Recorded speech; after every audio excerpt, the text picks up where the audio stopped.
Le bac évolue de décennie en décennie, mais de réforme en réforme, il y a une chose qui ne change pas, qui ne bouge jamais, eh bien c'est le souci de la maîtrise de la langue écrite ou de la langue orale. Je veux dire tout simplement qu'on attend toujours des futurs bacheliers eh bien, qu'ils sachent argumenter à l'écrit à partir d'un sujet qui a été posé ou proposé. Alors bien sûr, ça ne touche absolument pas toutes les spécialités. On pense bien sûr d'abord et de manière privilégiée à la spécialité humanité, lettres et philosophie, puisque un essai, soit un essai littéraire, soit un essai philosophique, eh bien, est réclamé en deuxième partie du sujet et est évalué sur 10 points. Mais on pense aussi à l'histoire, géographie, géopolitique et sciences politiques, ou encore à l'histoire des arts. L'an passé, l'histoire des arts proposait un sujet assez stimulant sur la manière dont l'art s'intéressait aux femmes ordinaires. Et puis il y a cette épreuve qui touche, alors cette fois-ci tout le monde, c'est l'épreuve de philosophie qui reste, une sorte de passage obligé, presque un rite de passage, cette épreuve de philosophie qui touche absolument tous les candidats. Donc voilà, écrire reste et demeure un impératif lorsque on veut obtenir son baccalauréat. Or, c'est vrai que la question de l'écriture est une question qui est de plus en plus difficile ou douloureuse, et certains d'entre vous ont des difficultés. Voilà trois conseils simples qu'il faut rappeler pour pouvoir se donner les moyens de progresser très rapidement dans le domaine justement de la rédaction d'une argumentation. Trois conseils, tout simples. Premier conseil, essentiel, on a tendance à l'oublier pourtant, il s'agit d'écrire, mais avant d'écrire, il faut montrer qu'on sait lire. Et il n'y a pas effectivement d'argumentation maîtrisée, il n'y a pas de dissertation digne de ce nom, si j'ose dire, qui ne commence par une lecture précise de chacun des termes de l'énoncé. On a tendance à oublier ça, les étudiants ont tendance à oublier qu'effectivement chaque mot compte. Par exemple, pour ce qui concerne l'épreuve d'humanité, lettres et philosophie, l'an dernier, on proposait la question de savoir qu'est-ce que c'est qu'être en guerre. Donc qu'est-ce qu'être en guerre ? Qu'est-ce qu'être en guerre ? Ça n'est pas synonyme de qu'est-ce que la guerre. Et traiter le sujet qui serait qu'est-ce que la guerre à la place de qu'est-ce qu'être en guerre, eh bien c'est commettre une grave erreur. Donc s'interroger au détail de chacun des termes de l'énoncé, ça peut être effectivement s'interroger sur les modalités du questionnement. Qu'est-ce que c'est pas que faut-il, ça n'est pas dans quelle mesure, ça n'est pas doit-on, ça n'est pas peut-on.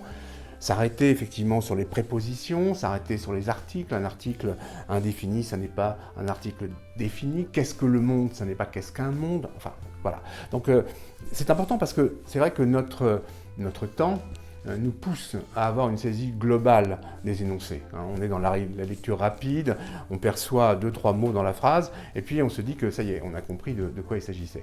Eh bien, au bac, il n'y a pas de lecture rapide. Tout commence par une lecture lente.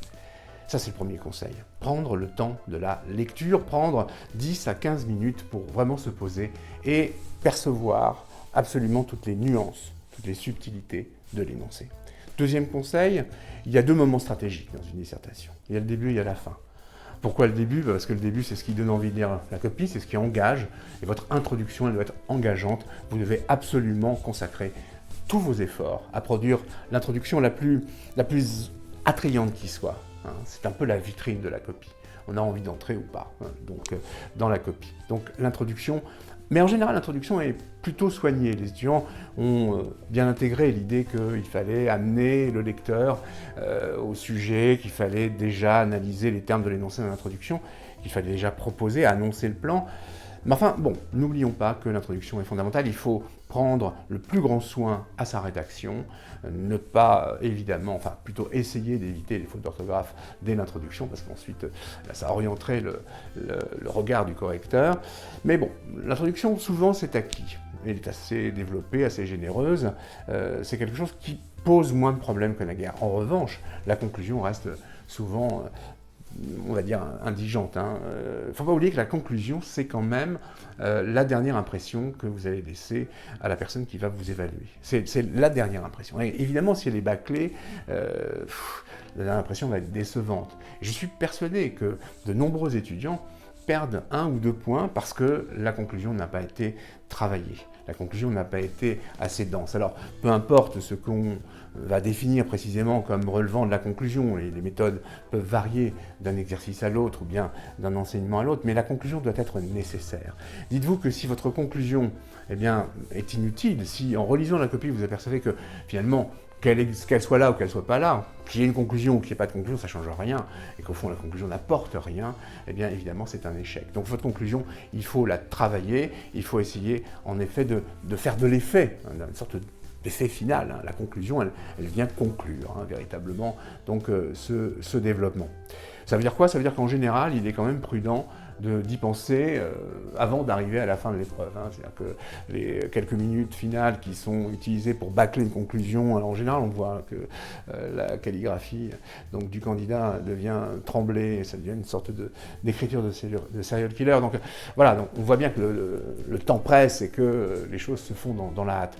Donc évitez ce genre de choses. Faites en sorte que votre conclusion elle soit bien maîtrisée. Ça veut dire quoi? Ça veut dire qu'il est prudent de réfléchir à son conclusion, voire de la rédiger à l'avance, juste après avoir construit son plan, juste après avoir rédigé son introduction. On rédige l'introduction, enfin d'abord on construit le plan, on rédige l'introduction, et puis ensuite dans la continuité, on pose déjà les premières bases, les premiers éléments de langage, comme on dit, de la conclusion. Voilà, attention à l'introduction et à la conclusion, ce sont les deux moments stratégiques de l'argumentation. C'est peut-être pas les moments où la réflexion est la plus dense, c'est peut-être pas les moments où la démonstration évidemment est la plus féconde et profonde, mais ce sont les moments qui font impression. Il ne faut jamais perdre de vue l'importance de l'impression que vous laissez à votre lecteur. Puis un troisième conseil, ça c'est un conseil qu'on a tendance à oublier, c'est que ce qui fait l'unité de l'argumentation, c'est le paragraphe. Il faut faire attention à ces paragraphes. Un paragraphe, c'est l'unité de l'argumentation. Ça veut dire quoi? Ça veut dire que ce paragraphe, il faut que celui qui vous lise voit qu'il est construit. Ça veut dire qu'il faut qu'il y ait une phrase qui présente l'objet du paragraphe, c'est ce que j'appelle la phrase vectrice, la phrase qui donne la direction du paragraphe. Il faut qu'à la fin, il y ait une petite phrase de conclusion qui permet de tirer en effet toutes les leçons du paragraphe, et que ce paragraphe, en effet, il s'articule au paragraphe qui précède, et il propose déjà d'entrer dans le paragraphe qui suit. Donc, ne jamais oublier que le paragraphe, ça n'est pas une unité contingente. Vous savez, parfois on lit des copies, puis on a l'impression que on change de paragraphe parce que le candidat il est fatigué, donc voilà, on va passer à autre chose. Non, le paragraphe, il a sa nécessité. En fait, c'est une mini-dissertation, c'est une mini-argumentation. Donc n'oubliez pas, une lecture attentive, extrêmement scrupuleuse de l'énoncé, un souci appuyé sur l'introduction et la conclusion, et puis enfin, considérez le paragraphe comme une sorte de mini-démonstration, de mini-dissertation.